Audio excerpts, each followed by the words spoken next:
Hello everyone, this is Ashley Tucker from My Favorite Things. Thank you for joining me today. I have a card design to share with you for when you want to use one of your larger stamps but you don't feel like coloring it in. Sometimes I feel like making a really colorful card, but I don't feel like coloring in my stamps, so instead I will make a really colorful background. For my background here, I'm using some Distress Oxide inks, but you could also find a really colorful piece of patterned paper for your background, and that would also look really good. The paper that I'm using is a piece of Canson watercolor paper, and I have that taped down onto a board so that I can easily move it around while I'm blending. And I'm using blending brushes for the blending. And this is actually the first time I've ever used blending brushes, and I really liked using them. I can really see why people like the blending brushes. They give a nice smooth blend, and also they allow you to blend lighter colors if you want. At first I tried to use a light hand to see how it would look, but for this particular background I wanted darker colors, so after I played around with the lighter blend, I darkened it all up. By the way, the colors that I used are Worn Lipstick, Wild Honey, Mustard Seed, Mowed Lawn, and Broken China. Just now you saw that I sprinkled some droplets of water onto the background with a paintbrush. I let those droplets sit for a little while and then I soaked them up with a paper towel, and that soaks up some of the ink as well, leaving those water splotches.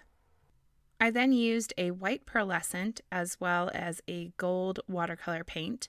I got my paintbrush really saturated with that color, and then I tapped the paintbrush over the top of the background so that I got all of those little splatters. While that background was drying, I grabbed the stamp that I'm using. This is from the Freshly Picked Bouquet stamp set, and I'm stamping this onto some vellum with Versamark ink, and then I'm going to emboss it with a white embossing powder. You might have noticed that before I started stamping, I went over the vellum with a powder bag. This ensures that I get a nice crisp image when I stamp, and that none of the embossing powder will stick to areas that I don't want it to stick.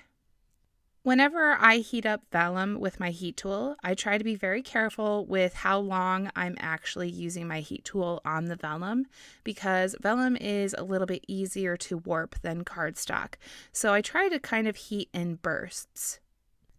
I also kind of warm up the back of the vellum before I start heating the front, and I think that this helps the embossing powder to melt a little bit faster. Alright, so now I'm running that through my die cutting machine using the coordinating die. Make sure that whenever you're cutting out an embossed image, you give that embossing a good amount of time to dry, because if you don't wait long enough, it can kind of mess it up a little bit. It doesn't take very long to dry, but still you need to be careful. I trimmed down my background to be 3 3/4 by 5 inches, and then I went around the edges with a white gel pen and I did a dashed line to look like stitching. This next part can be a little bit tedious, but I'm taking my liquid glue and I'm placing tiny, tiny little dots of it all over the back of that vellum stamped image. And I kind of tried to place those glue dots where the white lines are, but honestly, I wasn't too careful. I didn't worry too much if you could see that adhesive through. It does dry clear. Sometimes you can see it, but really only if you're looking very hard.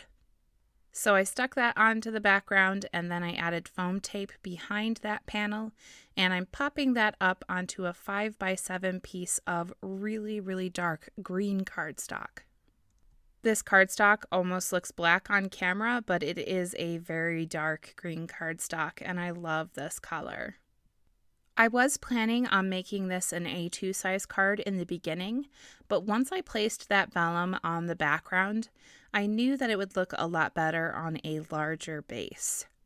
So I made a 5x7 card base for this, and I used some tape runner in order to adhere that whole panel onto the card base.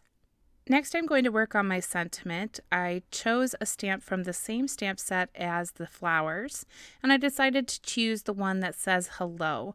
I really like hello for a sentiment because it means that the card can be used for a number of different occasions.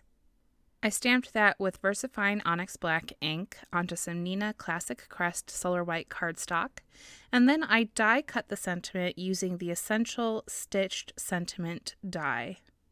I placed that onto the card using some liquid adhesive, and then I used a couple of rulers to trim that sentiment strip down. I placed a metal ruler underneath to protect my card base, and then I used a ruler on top as well as an X-Acto knife to cut the edge.